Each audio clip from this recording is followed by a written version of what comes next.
దేవుని యొక్క వాక్యంలో మనం జ్ఞాపకం చేసుకుంటే మత్తయి సువార్త 25వ అధ్యాయం, మత్తయి సువార్త 25వ అధ్యాయం 35వ వచనం 31 నుంచి మనం చదువుకుంటే యేసుక్రీస్తు ప్రభుల వారు ఒక చక్కటి ఉపమానం చెబుతున్నాడు. ఆయన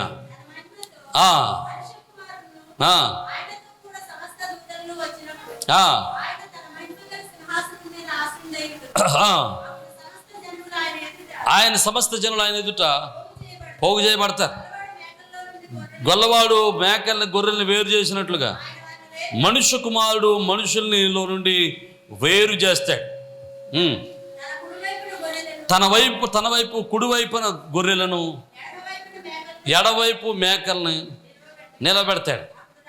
అప్పుడు రాజు కుడివైపున ఉన్న వారిని చూసి, నా తండ్రి చేత ఆశీర్వదింపబడిన వారులారా లండి, లోకము పుట్టినది మొదలుకుని మీ కొరకు సిద్ధపరచబడిన రాజ్యమును స్వతంత్రించుకున్నది.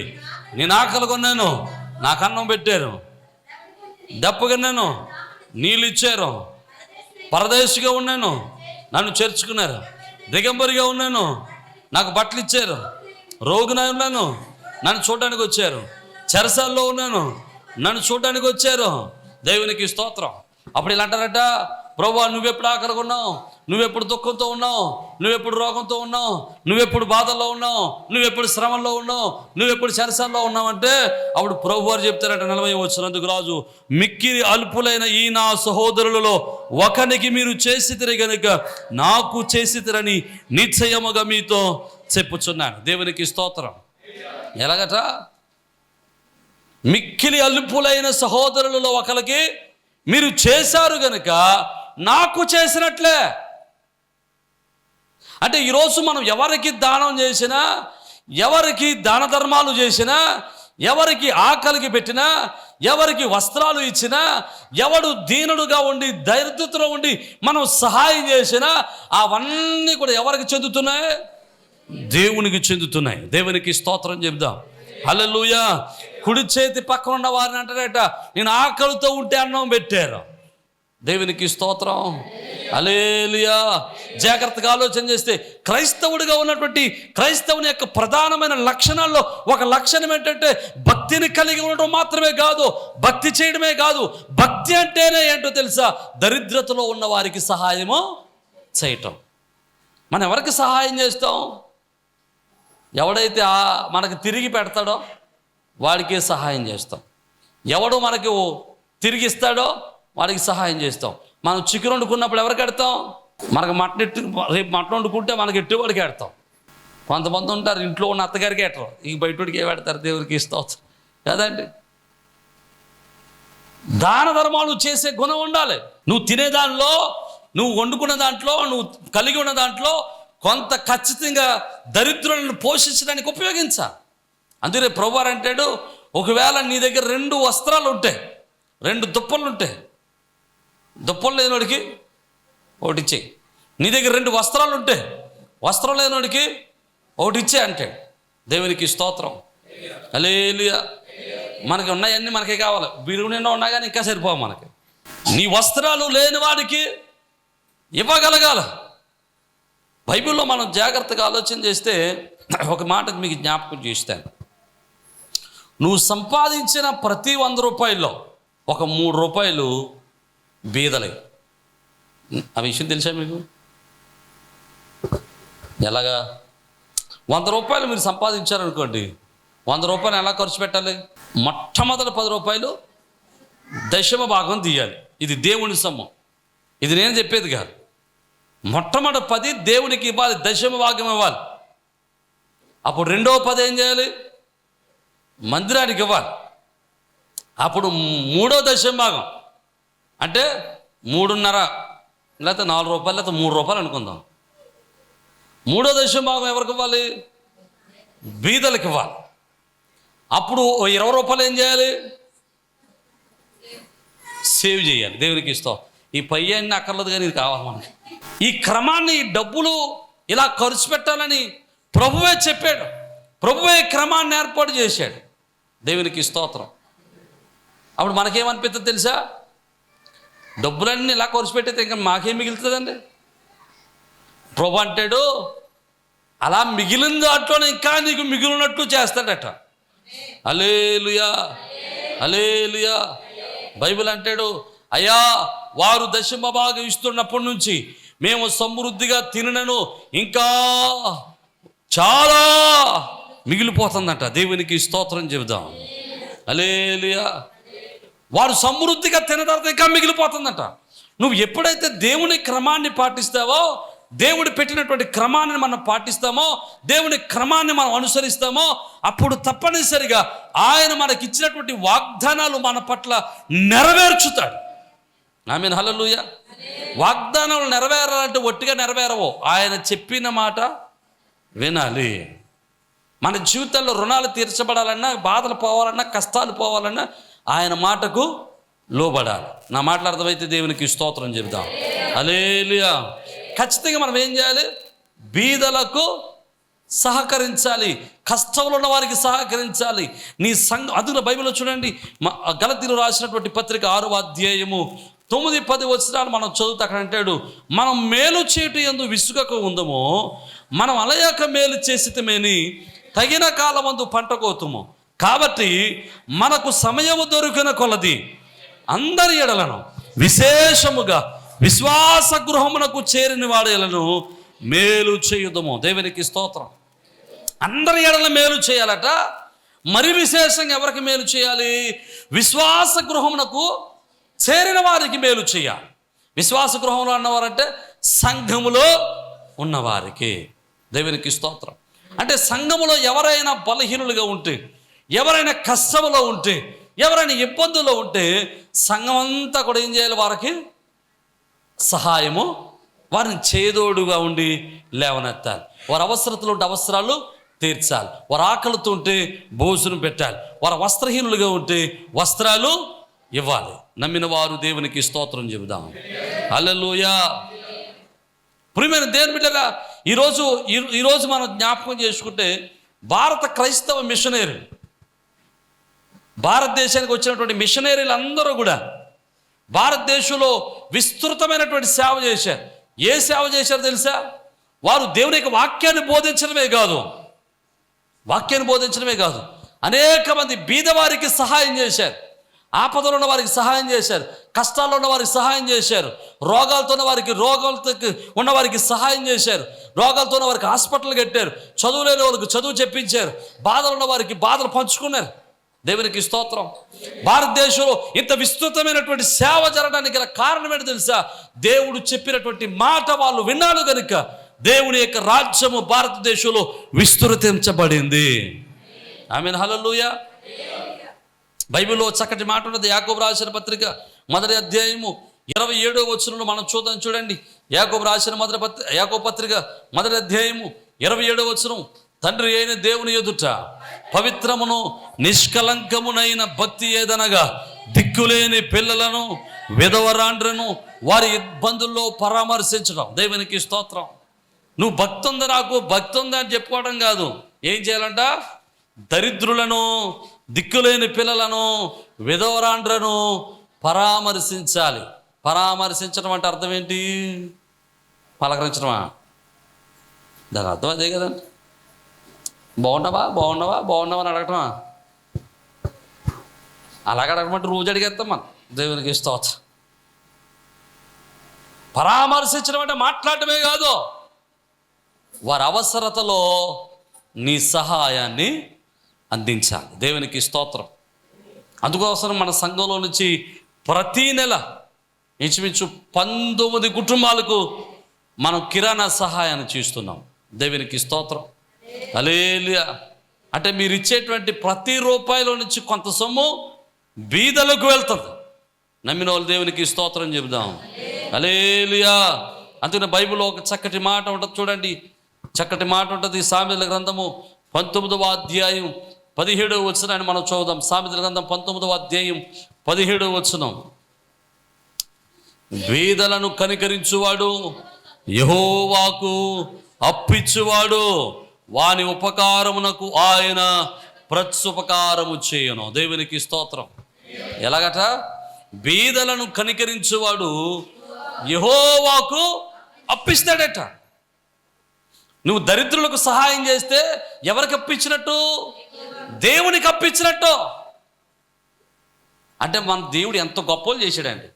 అంటే ఇప్పుడు బీదలు సహకరిస్తే మనం దేవునికే అప్పించినట్లు. అప్పు ఇవ్వడం అంటే ఏంటి? మళ్ళీ తీసుకునేది. అంటే నువ్వు బీదలకు సహాయం చేస్తే ఎవరు సహాయం చేస్తారు నీకు? దేవుడు సహాయం చేస్తాడు. దేవునికి స్తోత్రం. అప్పు ఎవరు తీరుస్తారు నీ దగ్గర? ఇది దేవుడే తీరుస్తాడు. నమ్మిన వాళ్ళు దేవునికి స్తోత్రం చెబుదాం. హల్లెలూయా. ప్రియమైన దేవుని బిడ్డలారా, ఈరోజు మనం ధర్మ కార్యాలు చేస్తున్నామా? ఆపదలో ఉన్న వారికి సహకరిస్తున్నామా? ఆకలితో ఉన్న వారికి భోజనం పెడుతున్నామా? ఒంటరిగా ఉన్న వారికి సహకరిస్తున్నామా? మన ధర్మ కార్యాలు ఎంతవరకు ఉన్నాయి? కొర్నేలి అనేటువంటి వాడు మనకు కనబడతాడు అపోస్తుల కార్యగ్రంథం 10వ అధ్యాయంలో. అక్కడ చూడండి, 10వ అధ్యాయంలో చూద్దాం. నీ ప్రార్థన, నీ ధర్మ కార్యాలు దేవుని సన్నిధికి జ్ఞాపకార్థముగా చేరి ఉన్నవి. దేవునికి స్తోత్రం చెబుదాం. అతను చేసినటువంటి ధర్మ కార్యాలట దేవుని దగ్గరికి చేరాయట. అప్పుడు దేవుని దగ్గర చేరి దేవుడు ఏం చేశాడు? ఒక దూతను కొర్నేలి యొద్దకు పంపించాడు. దేవునికి స్తోత్రం చెబుదాం. హల్లెలూయా. కొర్నేలి దగ్గర దూత పంపబడ్డాడు. కారణం ఏంటంటే కొర్నేలి చేసినటువంటి ధర్మ కార్యాలు దేవుని సంతకు చేరాయి. ఈరోజు నేను అంటాను, నువ్వు ధర్మ కార్యాలు చేయడం మొదలు పెడితే దేవుని యొక్క కృపను నువ్వు పొందుకోగలుగుతావు. ఆమేన్. హల్లెలూయా. నువ్వు ఎవరికి సహాయం చేయాలి? బీదలు అంటే ఎవరు? ఎవరైతే నీకు మరలా తిరిగి సహాయం చేయలేని స్థితిలో ఉంటారో వాళ్ళు బీదలు. నీకు తిరిగి సహాయం చేయలేని స్థితిలో ఉన్న వారికి నువ్వు సహాయం చేయాలి. నీ సమృద్ధిలో నుంచి కొంత వారికి ఇవ్వాలి. నీ సమృద్ధిలో వారిని జ్ఞాపకం చేసుకోవాలి. ఇది ప్రభువు చెప్పిన మార్గం. దేవునికి స్తోత్రం చెబుదాం. హల్లెలూయా. హల్లెలూయా. ప్రియమైన దేవుని బిడ్డలారా, జ్ఞాపకం చేసుకుందాం. ఈరోజు మన కుడి చేయి పని చేస్తుందా? ఎండిపోయిందా? నా కుడి చేయి పని చేస్తుంది అన్నవారు దేవునికి స్తోత్రం. అంటే మీరు ఏం చేస్తున్నారో అర్థం. 2 పనులు చెప్పాను. కుడి చేయి పని చేసే పనులు. ఒకటి దేవునితో సహవాసం, రెండవది బీదలను కనికరించడం, ధర్మ కార్యాలు చేయటం. ఇక మూడవ విషయాన్ని మీకు జ్ఞాపకం చేసి ముగిస్తాను తొందరగా. గలతీయులకు రాసినటువంటి పత్రిక 2వ అధ్యాయం 9వ వచనంలో చివరి మాట మనం చదువుదాం. చూడండి. తమతో పాలువారమనుటకు సూచనగా నాకును బర్నబాకును కుడి చేతిని ఇచ్చిరి. దేవునికి స్తోత్రం. తమతో పాలువారమని పేతురు, యాకోబు, యోహాను వీళ్ళందరూ కూడా పౌలు గారిని, బర్నబాను వారిలో చేర్చుకున్నారట. మీరు కూడా మాతోటి వారే, మనందరం ఒకటే సహవాసము, మనందరం ఒకటే కుటుంబము, మనందరం ఒకటే క్రీస్తు బిడ్డలము, మనందరం క్రీస్తు పరిచారకులము అని చెప్పి ఆ పేతురు, యోహాను, యాకోబు వారందరూ కూడా వాళ్ళు ఏం చేశారట? బర్నబాకి, పౌలుకి కుడి చెయ్యి ఇచ్చారు. దేవునికి స్తోత్రం. అంటే కుడి చెయ్యి ఇచ్చారంటే వారితో వారిని సమకూర్చుకున్నారు, వారి సహవాసములు వారిని చేర్చుకున్నారు. ఆమేన్. హల్లెలూయా. అంటే మూడవది, మన కుడి చెయ్యి పని చేయడం అంటే మన తోటి వారితో సహవాసములో ఉండటం, తోటి విశ్వాసితో సహవాసముతో ఉండటం. దేవునికి స్తోత్రం చెబుదాం. హల్లెలూయా. ఎలాగండి? తోటి విశ్వాసితో ఎలా ఉండాలి? సహవాసముతో ఉండటం, తోటి విశ్వాసితో ప్రేమగా ఉండటం, తోటి విశ్వాసితో స్నేహ బంధాన్ని కలిగి ఉండటం, తోటి విశ్వాసితో దేవుని యొక్క ప్రేమను పంచుకోవడం. దేవునికి స్తోత్రం. ఈరోజు ఈ సహవాసులు ఎంతమంది ఉన్నారో నాకు తెలియదు, కానీ నాకు తెలిసింది ఓ మాట చెప్పరా, అప్పుడప్పుడు చూస్తూ ఉంటాను. కొంతమంది మొదట ఆదివారం భోజనాలకి ప్రార్థన అయిపోగానే ప్రార్థన చేయించుకుని పరుగు వెళ్ళిపోతారు. ఎందుకు వెళ్ళిపోతారు రా అంటే, ఇలా వాళ్ళు ఉండరు కాబట్టి నేను తిన్నాం. ఈరోజు మా తోడుకోళ్ళు ఉండేది కాబట్టి నేను తిన్నాం. ఎవరైనా పలహారం తెచ్చారనుకోండి, కొంతమంది తినరు. కారణం ఏంటి? వాళ్ళకి పడదాం, వాళ్ళకి పడదు కాబట్టి అది పలహారం తింటే నేను తింటమేంటి అని తినకుండా వెళ్ళిపోతారు. లేరంటారు ఇలాంటి వాళ్ళు. ఎందుకు లేరంటే బాబు దేవునికి స్తోత్రం. మన సంఘంలో కాదు, ప్రతి సంఘంలో ఉన్నారు ఇలాంటి వాళ్ళు. దేవునికి స్తోత్రం. ప్రతి చోట కనబడతారు ఇలాంటి వాళ్ళు. సహవాసం అంటే ఒకరినొకరు ఐక్యత కలిగి ఉండటం. మనందరం ఒక్కటే. దేవునికి స్తోత్రం. మనందరం కూడా ఒక్కటే.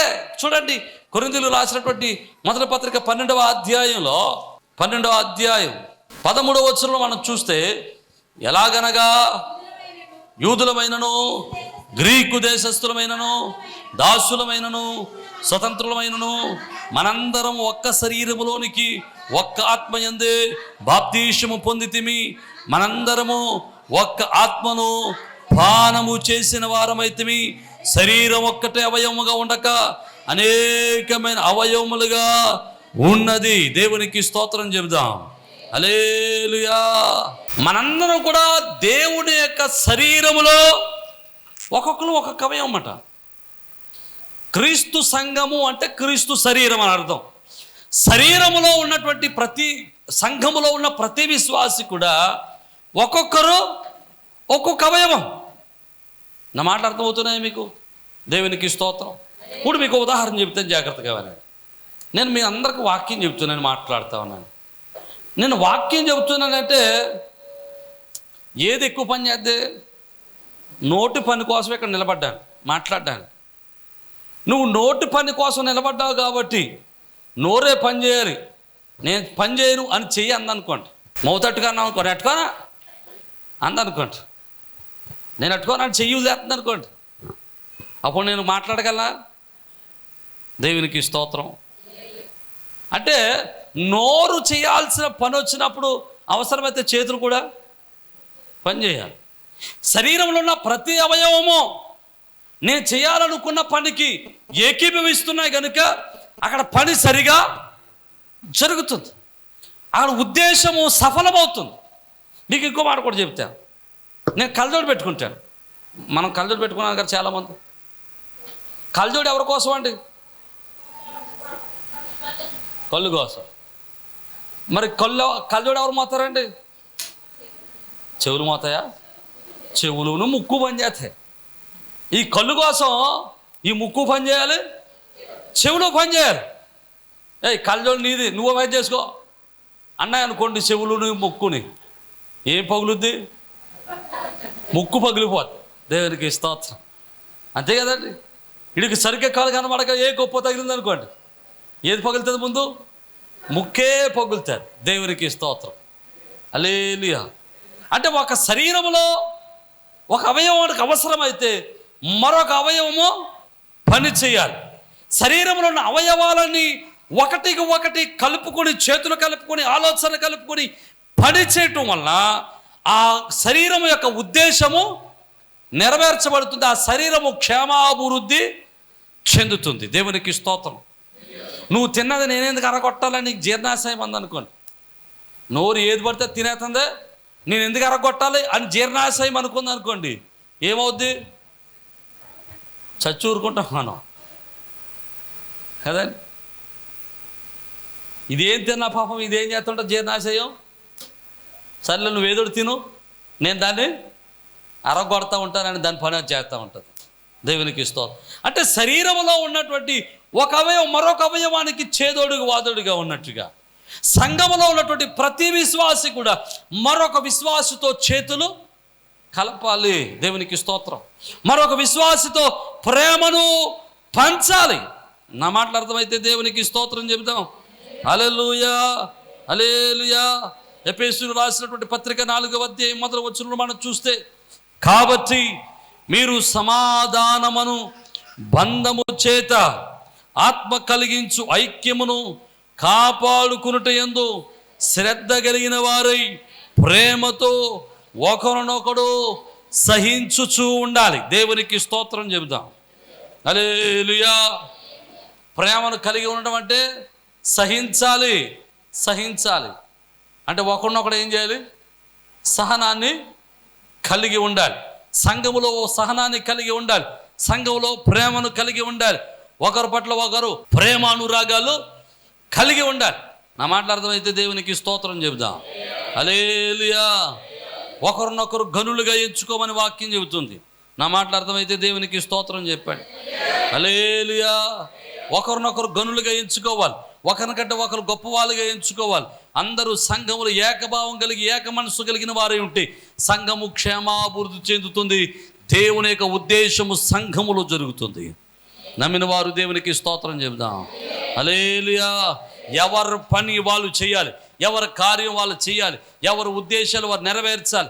ఎవరు కలిగి చేయగలిగిన పని వారు చేయగలిగితే సంఘము క్షేమాభివృద్ధి చెందుతుంది. పాటలు పాడే వాళ్ళు పాటలు పాడాలి, వాయిద్యాలు వాయించే వాళ్ళు వాయిద్యాలు వాయించాలి, వంటలు వండే వాళ్ళు వంటలు చేయాలి. ఎవరు ఏ పని చేయగలిగితే ఆ పనిలో నిమగ్నమై నువ్వు పని చేయగలిగితే, ఎవరి పని వాళ్ళు చేసుకుంటూ దేవుని యొక్క పనిలో ఉండగలిగితే దేవుని యొక్క సంఘము క్షేమాభివృద్ధి చెందుతుంది, దేవునికి మహిమ కలుగుతుంది. నమ్మిన వారు దేవునికి స్తోత్రం చెప్దాం. హల్లెలూయా. హల్లెలూయా. ప్రియమైన దేవుని బిడ్డలారా, జాగ్రత్తగా ఉందాం. ఈరోజు సంఘములో ఉన్న తోటి విశ్వాసతో నువ్వు సహవాసములో ఉన్నావా? తోటి విశ్వాసతో ప్రేమతో ఉన్నావా? తోటి విశ్వాసిని ప్రేమతో క్షమించగలుగుతున్నావా? తోటి విశ్వాసితో సహవాసములో ఉన్నావా? లేదా దెబ్బలాడుకుంటూ ఉన్నావా? అపోస్తలుడు పౌలు సార్ అంటాడు, మీరు ఒకరినొకరు దెబ్బలాడుకుంటున్నారు, సహోదరులు ఒకరినొకరు పోట్లాడుకుంటున్నారు. ఎక్కడ పోట్లాడుకుంటున్నారు? అన్యుల ఎదుట పోట్లాడుకుంటున్నారట. అన్యుల ఎదుట ఎవరు దెబ్బలాడుకుంటున్నారు? అన్నదమ్ములే, ఒకే రక్తంలో కడగబడిన వారు, ఒకే సంఘానికి చెందిన వారు బయట దెబ్బలాడుకుంటున్నారు. సంఘంలోకి వచ్చేమో మేమందరం ఒకటే సంఘం అన్నాం, మనది ఒకే రక్తంలో తాగుతున్నాం, ఒకే శరీరంలో తింటున్నాం, ఒకే పాత్రలో భోజనం చేస్తున్నాం, ఒకే మందిరంలో ఉన్నాం, ఒకే రక్తంలో కడగబడ్డాం. మనందరి తండ్రి ఒక్కడే, మనందరి బాప్తిసం ఒకటే, మనందరి విశ్వాసము ఒక్కటే, మనందరము కూడా ఏక భావము కలిగిన వారమై నివసించుదుముగాక. హల్లెలూయా. ఒకరినొకరు సహనం కలిగి, ఒకరినొకరు ప్రేమ కలిగి మనము జీవించుదుముగాక. నమ్మిన వారు దేవునికి స్తోత్రం చెబుదాం. హల్లెలూయా. కుడి చెయ్యి ఎండిపోయిందేమో అంటే, కుడి చెయ్యి ఎండిపోయిందంటే తోటి విశ్వాసతో సరైన సహవాసము లేదేమో, సరైన సహవాసం లేకుండా బ్రతుకుతున్నావేమో.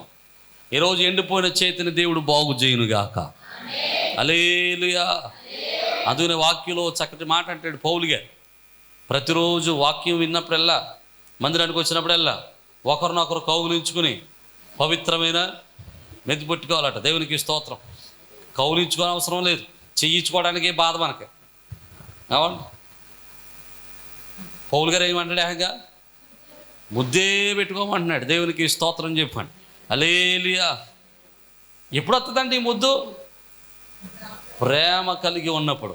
నా మాటలు అర్థమైతే దేవునికి స్తోత్రం. సంఘములో ఇలాంటి ప్రేమ అవసరం, సంఘంలో ఇలాంటి సహవాసం అవసరం. సంఘంలో ఉన్న వారందరూ కూడా ఇలాంటి ప్రేమ కలిగి, సహనం కలిగి, ఓర్పు కలిగి, ఒకరినొకరు సహించుకుంటూ, ఒకరి భారాలు ఒకరు పంచుకుంటూ సంఘంలో కొనసాగితే, విశ్వాసంలో కొనసాగితే ఆ సంఘము క్షేమాభివృద్ధి చెందుతుంది, ఆ కుటుంబం దీవించబడుతుంది, ఆ కుటుంబం ద్వారా దేవుని నామానికి మహిమ కలుగుతుంది. హల్లెలూయా. ఈరోజు సహవాసం అని నీ కుడి చెయ్యి ఎండిపోయిందేమో, ఆ సహవాసములో నీవు తిరిగి పునరుజ్జీవింపబడుదువుగాక. కుడి చెయ్యి 3 కారణాలు చూపించారు, 3 అర్థాలు చూపించారు. కుడి చెయ్యి, ఒకటి దేవునితో సహవాసం చేయాలి, రెండవది ధర్మ కార్యాలు చేయాలి, మూడవది సహోదరులతో సహవాసములో ఉండాలి. ఆ సహవాసాన్ని పాడు చేయడానికి ఎలాంటి కారణం వచ్చినా క్రీస్తు మనలను క్షమించినట్లుగా మన విశ్వాసులను తోటి వారిని క్షమించి సహవాసములో కొనసాగాలి. అలాంటి గొప్ప జీవితాన్ని ప్రభు మనందరికి అనుగ్రహించి తన మహిమలో బలపరచునుగాక. తలలో వంచండి, ప్రార్థన చేద్దాం. ఈరోజు మన కుడి చెయ్యి ఎండిపోయిన స్థితిలో మనం ఉన్నామేమో, అంటే దేవునితో సహవాసంలో మనం ఎండిపోయిన వారిగా ఉన్నామేమో, దేవునితో సహవాసం లేని వారిగా మనం ఉన్నామేమో, సహవాసాన్ని పోగొట్టుకున్నామేమో, ప్రార్థన పోయిందేమో, భక్తి పోయిందేమో, ప్రార్థన చేయడం మర్చిపోయేవేమో, బైబిల్ చదవటం మానేసేవేమో, దేవుడు నీతో మాట్లాడడం మానేసేడేమో, నువ్వు దేవుడితో మాట్లాడడం మానేసేవేమో. ఒక నిమిషం హృదయాలు తెరిద్దాం. నీ కుటుంబంలో సమాధానం కావాలన్నా, నీ కుటుంబంలో ఆనందం కావాలన్నా, నీ కుటుంబంలో ఆరోగ్యం కావాలన్నా, నీ కుటుంబంలో నెమ్మది కావాలన్నా నువ్వు దేవునితో సహవాసం చేయాలా, నువ్వు దేవునితో మాట్లాడాలా, దేవుడు నీతో మాట్లాడాలా. ఈరోజు నువ్వు దేవునితో మాట్లాడడానికి, దేవుడు నీతో మాట్లాడడానికి తీర్మానం తీసుకో. ప్రభువా, నేను నీతో మాట్లాడతానయ్యా, నీతో మాట్లాడతాను ప్రభువా, నువ్వు నాతో మాట్లాడితే నేను వింటాను ప్రభువా, నీ వాక్యాన్ని వింటాను, నీ మాటలు వింటాను ప్రభువా. రెండవది, ధర్మ కార్యాలు చేయటం మర్చిపోయావేమో. నీ తోటివాడు, నీ స్నేహితుడు, నీ బంధువు, నీ స్నేహితుడు, నీ తోటివాడు, లేకపోతే నువ్వు ఎదుట ఉన్నవాడు, నీ స్నేహితుడు, నీ సంఘవాడు, నీ విశ్వాసి ఆపదలో ఉన్నాడు, కష్టాల్లో ఉన్నాడు, నష్టాల్లో ఉన్నాడు, ఇరుకులో ఉన్నాడు, ఇబ్బందుల్లో ఉన్నప్పుడు నువ్వు సహకరించలేని స్థితిలో ఉన్నావేమో. ఈరోజు నీ స్థితిని మార్చుకో. ఆపదలో వారికి సహకరించు మనసు తెచ్చుకో. అది ప్రభువు చెప్పిన మాట. దేవునికి బేదలకి కనికరించేవాడు యెహోవాకు అప్పిచ్చేవాడని వాక్యం సెలవిస్తా ఉంది. ఈరోజు ప్రభువారు ఈ వాగ్దానాన్ని బట్టి, వాక్యం బట్టి, అయా ఆపదలో ఉన్న వారికి సహకరిస్తారని ఒక తీర్మానం తీసుకో. దేవునికి అప్పిచ్చే స్థితిలోనికి రా, దేవునికే అప్పిచ్చే స్థితిలోనికి నువ్వు రా. ప్రభు అంటున్నాడు, నువ్వు చేసిన ఉపకారానికి నేను ప్రత్యుపకారం చేస్తాను. మూడవది, నీ స్థితి ఎండిపోయిన స్థితిలో ఉన్నావేమో, తోటి విశ్వాసతో సహవాసంలో లేని స్థితిలో ఉన్నావేమో, తోటి విశ్వాసతో ప్రేమలో ఉండలేని స్థితిలో ఉన్నావేమో, తోటి విశ్వాసతో సహవాసం చేయలేని స్థితిలో నువ్వు ఉన్నావేమో. సహవాసంలో బలపడు, సహవాసం చేయడంలో బలపడు, సహవాసం చేయడంలో విశ్వాసక ఉండొద్దు, సహవాసం చేయడంలో సహనం కలిగి ఉండు, సహవాసం చేయడంలో క్రీస్తు వంటి ప్రేమను కలిగి ఉండు. ప్రభు ఖచ్చితంగా నీ సహవాసాన్ని బలపరుస్తాడు, నీ సంఘాన్ని బలపరుస్తాడు, నీ కుటుంబాన్ని ఆశీర్వదిస్తాడు, నువ్వు తన కృపతో నింపుతాడు. ప్రార్థన చేద్దాం. పరిశుద్ధుడు, కృపగిలిగిన తండ్రి, సేవాధిపతి ప్రభువా, ఇగో తండ్రి, వినిన వాక్యాన్ని మరుదులు నాటింపచేయండి ప్రభువా. అయా, మా ఎండిపోయిన స్థితిలో ఉన్నామేమో, మా ఎండిపోయిన స్థితిని తిరిగి పునరుజ్జీవింపచేయండి ప్రభువా. ఎండిపోయిన బ్రతుకును పునరుజ్జీవింపచేయండి, జీవముతో నింపండి ప్రభువానికి స్తోత్రాలు. నీ కృపచేత నడిపించి మీరు మహిమ పొందండి. అయా, ఇగో తండ్రి, వాక్యం విన్న ప్రతి కుటుంబాన్ని మీరు దర్శించండి. వారి కుటుంబాల్లో సంతోషం మీరు దయచేయండి, సమాధానం దయచేయండి, నెమ్మది మీరు దయచేయండి. వారు నీతో సహవాసం ఉండడానికి కృప చూపించండి ప్రభువా. వారు నీ కృపలో బలపరచబడడానికి సహాయం చేయండి అయ్యా. వారికి నీకు అప్పించేవారిగా తయారు చేయండి ప్రభువా. తోటి వారితో ప్రేమతో ఉండడానికి సహాయం దయచేయండి ప్రభువా. నీ కృప చేత నడిపించి మీరు మహిమ పొందమని, వారి కుటుంబంలో ప్రతి అవసరాలు మీరు తీర్చి మీరు మహిమ పొందమని, నీ కృప చేత బలపరిచి ఆదరించమని యేసు పరిశుద్ధ నామమున బట్టి మిమ్మల్ని స్తుతించి వేడుకొనుచున్నాము మా పరమ తండ్రి. ఆమేన్.